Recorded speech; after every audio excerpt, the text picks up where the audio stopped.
Hello, class. Good day. Let us now talk about lesson one of unit one, which will talk about the basics or the introduction of social sciences.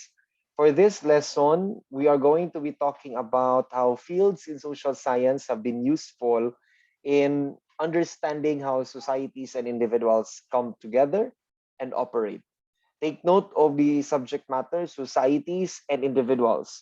Societies form from individuals come together, and we are also going to talk about how they operate, meaning to say this is not something that is worldly accepted. Hence, this is something that is different from places, continents, or different traditions and practices, beliefs and culture systems of a particular nation. In fact, even in our own communities, in the localities, and I'm not talking about the barangay levels, different circle of friends, circle of sects, religions, or tribes have different ways to operate as a society. So we will be talking about all those things in social sciences. But first, let's talk about the basics. Let's talk about the learning objectives that we have for this particular lesson. First, we should define social science as a field of study and explain the different branches of social science. We all know that since this is a field of study, therefore, definitely there are different branches of disciplines of studies that we need to understand when we talk about social science. Now, let's talk about social science in our everyday life. Here are different situations wherein we will be able to understand how social science is incorporated or studied. First, Maria needs to do household chores after she comes home from work because her husband believes that household should be only or should only be for women. Let's talk about how social science acts in this particular or day-to-day experience. Definitely nowadays, it is mainstream for us to hear about human or woman empowerment and gender equality. It is something that is widely discussed and accepted in these days or nowadays. But if we try to look at the scenario, there is really an, an inequality in terms of the gender discussions in gender equality. Because when we talk about Maria, considering that Maria is a wife, right? After she comes home from work, kailangan pa niyang maghimo or matrabaho household chores because ang iyang husband subscribes to the belief and to the notion that household chores should only be done by women. And this is an issue brewing and brewing for so long already. In fact, if we try to look at the realities of life, yes, there are families whose patriarchs or the male in the family would always say that housework is for women. But there are also families who subscribes to the idea that housework should be done by any member of the family as long as they are capable and they are able, right? So there is social science there. There is the discussion of social science in the sense of gender equality and the perspective of the perception, rather, of liberating one's mindset, right, from the traditional and the biased mindset in terms of gender, right? So gender roles, ang atong isgutan diha. Second, Juan feels tightness in his chest and difficulty breathing whenever he thinks about the possibility that he might lose his job. This is something that is very evident now that we are still experiencing the pandemic. At the start of the pandemic, yes, this is a very crucial mindset. Now, because of this thinking or possibility that we might lose our job, lose our livelihood, we feel tightness in our chest or heartburns because of stress. So we are talking about one's health in terms of the physical, emotional, and the mental health. So this is still social science because we are talking something that is very important in one's life or an aspect in one's day-to-day living. Third, people need to start wearing face masks and face shields when in public to lower the risk of infection. Similar to the second scenario, we are also talking about, aside from livelihood or economics, but also governance, right? We touched into the discussion of political science, the bureaucracy and the governance, because ultimately it is the government who is telling us or who is giving us the mandate on what we should do in order for us to survive the pandemic. Hence, mo ganina nga, until now, there is still the mandatory wearing of face mask wherever we go, or face shields in public, with the highest risks of contacting COVID-19 or any disease for that matter. So we talk about these things, we talk about these scenarios because whether we like it or not, these three scenarios that are presented are the common experiences in life that touches the different branches of social science. However, we somehow disregard it or don't talk about it, right? We just simply focus on how we try to cope or deal with it, whether we put sustainable solutions or we just simply place band-aid solutions.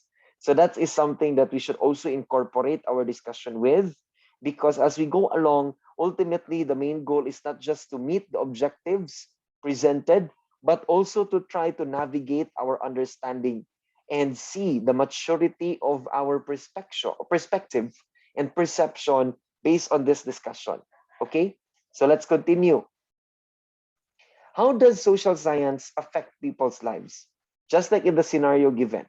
How does social science affect our lives, our day-to-day living, day-to-day experiences, and day-to-day interactions? That's what we are going to talk about as we go along with our discussion.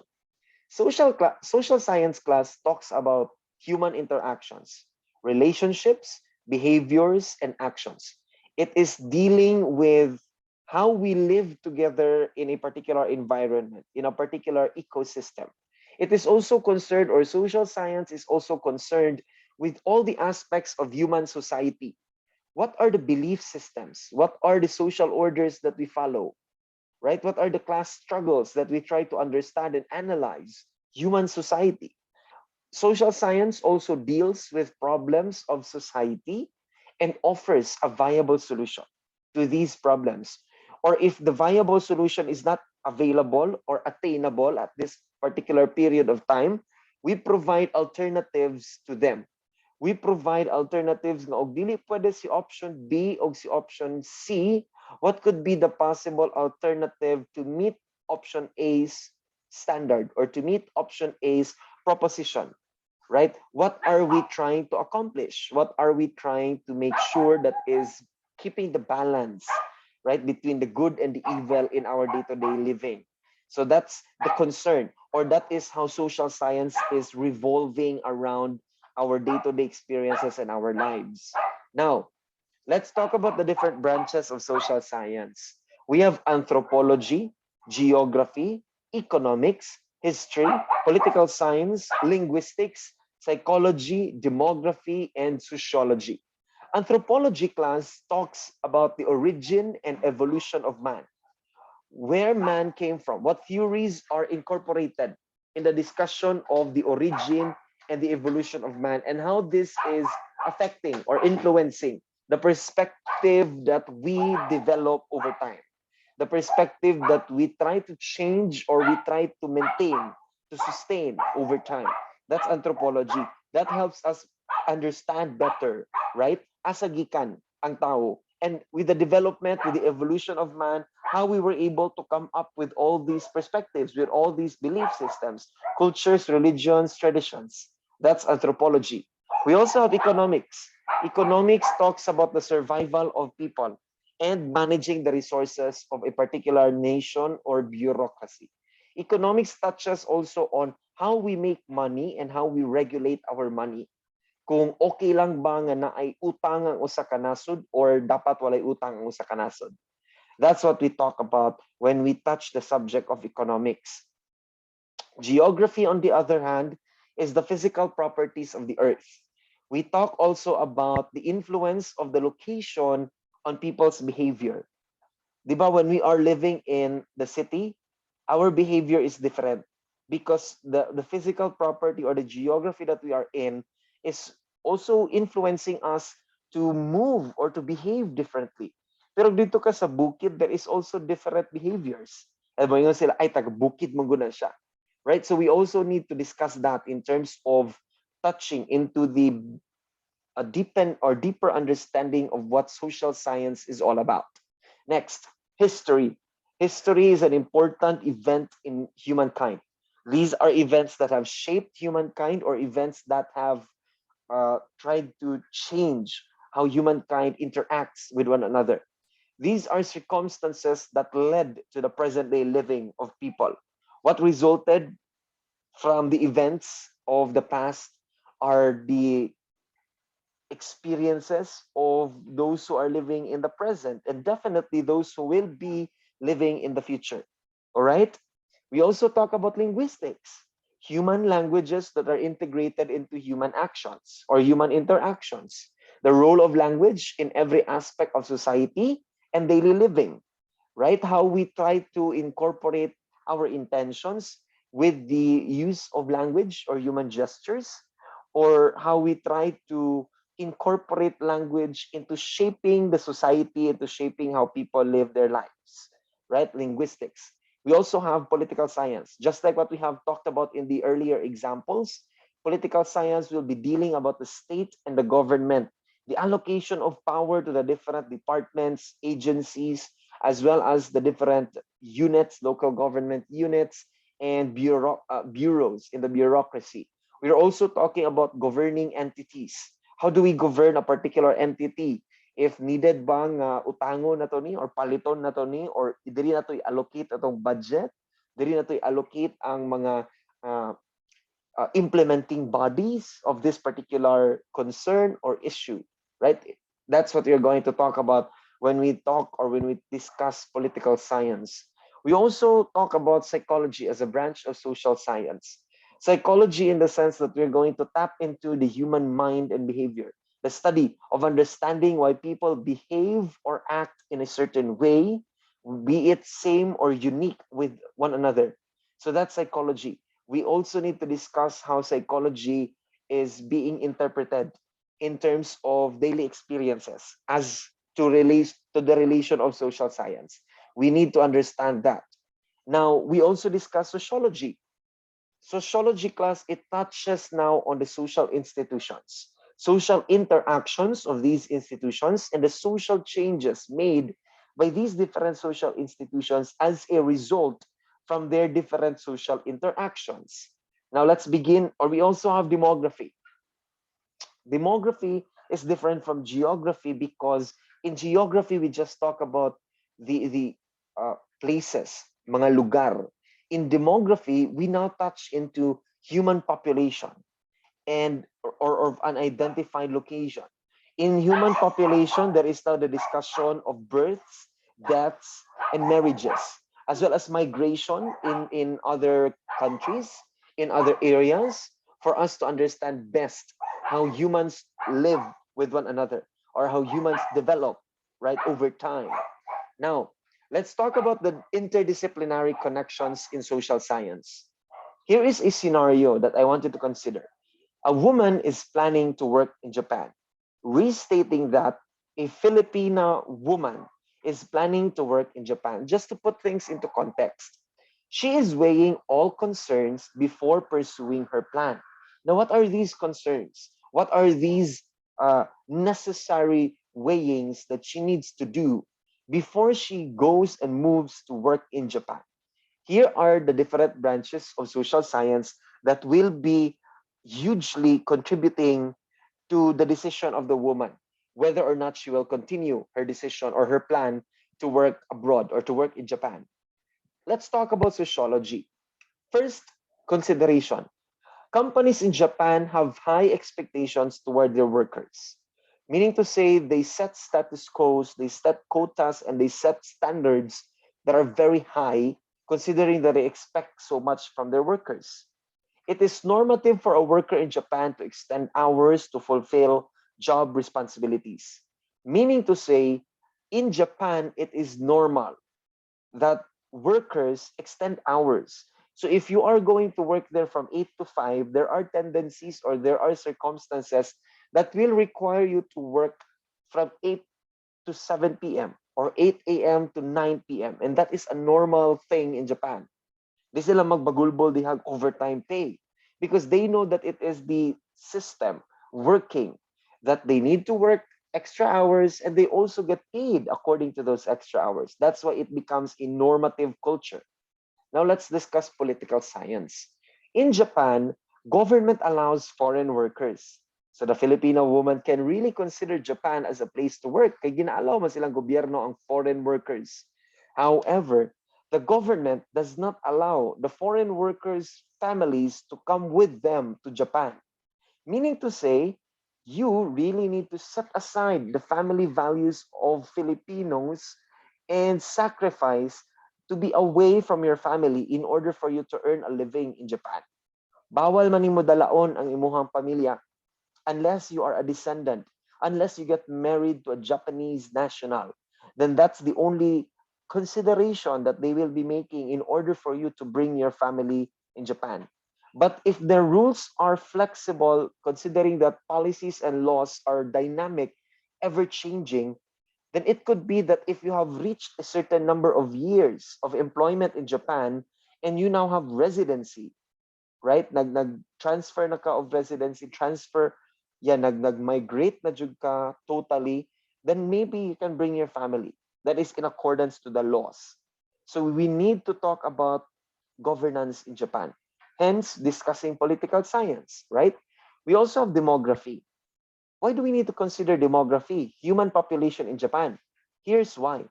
Japan's birth and death rates are low, meaning there are more old people than young people in Japan. So kung mas daghan ka